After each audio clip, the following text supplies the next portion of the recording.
নমস্কার বন্ধুরা, সকলে নিশ্চয়ই ভালো আছেন, সুস্থ আছেন। আজকে একটা রেসিপি আপনাদের সাথে শেয়ার করব। সেটা হলো এই ছোট্ট যে কচি কুমড়োগুলো এখন বাজারে ভীষণই পাওয়া যায়, এই ছোট কচি কুমড়োর একটা রেসিপি আপনাদের সাথে শেয়ার করব, যেটা আপনারা রুটি কিংবা পরোটা, লুচির সাথে বেশ ভালো লাগবে খেতে।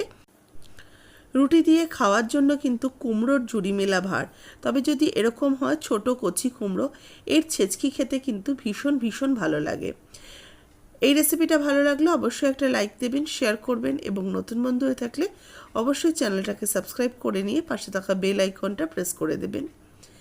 নতুন বন্ধুদের স্বাগত জানিয়ে পুরনো বন্ধুদের পাশে থাকার জন্য অনেক অনেক ধন্যবাদ জানিয়ে শুরু করব আজকের recipe. Welcome to Mimi's recipes. দেখুন, আমি একটা এরকম ছোট কুমড়ো নিয়ে এসেছি। কুমড়োটাকে প্রথমে ভালো করে ধুয়ে নিয়ে এটাকে কেটে নেব, তবে এটার থেকে কিন্তু খোসাটাকে বাদ দেব না। খোসা সমেতই কিন্তু কুমড়োগুলোকে আমি ছোট ছোট করে ঝিরিঝিরি করে কেটে রেখেছি। কুমড়োটার খোসা বাদ দিলে কিন্তু অনেক ভিটামিনস চলে যাবে, তাই খোসাগুলো রেখে দিয়েছি। এবার কড়াইয়ের মধ্যে দিয়ে দিচ্ছি সর্ষের তেল। তেল গরম হলে আমি শুকনো লঙ্কা ফোড়নে দিয়ে দিলাম, তার সাথে একটু কালো জিরে দিয়ে দিচ্ছি ফোড়নে।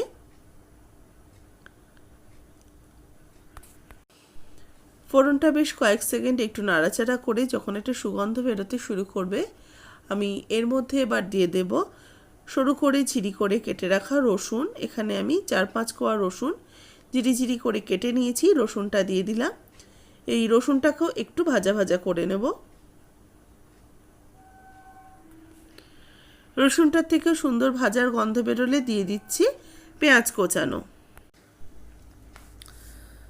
পেঁয়াজগুলোকে এবার একটুখানি হালকা নাড়াচাড়া করে নেব। পেঁয়াজটাও যখন একটু কালারটা চেঞ্জ হয়ে যাবে, এর মধ্যে এবার কোচানো কুমড়োগুলো দিয়ে দিচ্ছি। কুমড়োটা দিয়ে এবার স্বাদ মতো এর মধ্যে লবণ অ্যাড করে দেব, আর 1/2 চামচ হলুদ গুঁড়ো দিয়ে দিলাম। লবণ আর হলুদ গুঁড়ো দিয়ে ভালো করে কুমড়োটাকে মিক্সড করে নিচ্ছি।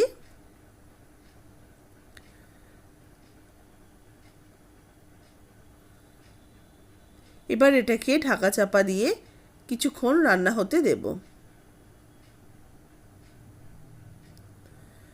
মিনিট 5 আমি রেখে দিয়েছি ঢাকা দিয়ে, সেই মাছে ঢাকাটা খুলে নিয়েছি। কুমড়োটা কিন্তু বেশ নরম হয়ে এসছে আর অনেকটা জলও বেরিয়েছে। এবার একটু গ্যাসের ফ্লেমটাকে হাই করে দিয়ে এবার এটাকে ভালো করে মিক্সড করতে থাকবো।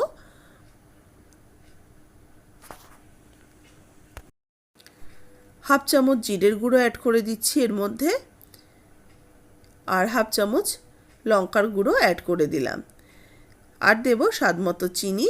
চিনিটা আপনারা যদি কারোর মিষ্টি পছন্দ না হয়, মিষ্টিটা কিন্তু বাদ দিতে পারেন। এবার সমস্ত উপকরণগুলো একসাথে মিষ্টি কুমড়োর সাথে আমি মিশিয়ে নিয়ে এটাকে আবারও একটু ভাজা ভাজা করে নেব।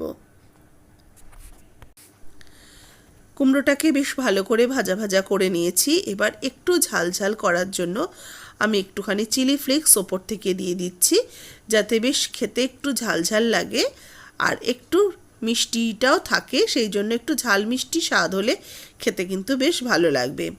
চিলি ফ্লেক্স দিয়ে নাড়াচাড়া করে নামানোর আগে দিয়ে দিচ্ছি কিছুটা ধনেপাতা কোচানো। ধনেপাতাটাও এবার কুমড়োর সাথে মিক্সড করে নেব।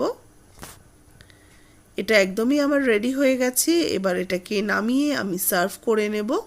কেমন লাগলো রেসিপিটা জানাতে ভুলবেন না। ভালো লাগলে লাইক শেয়ার করবেন, নতুন বন্ধু থাকলে অবশ্যই চ্যানেলটাকে সাবস্ক্রাইব করে নিয়ে আমার পাশে থাকা বেল আইকনটা প্রেস করে দেবেন। আমি যখনই কোনো রেসিপি আপলোড করব আপনাদের কাছে তার নোটিফিকেশন পৌঁছে যাবে।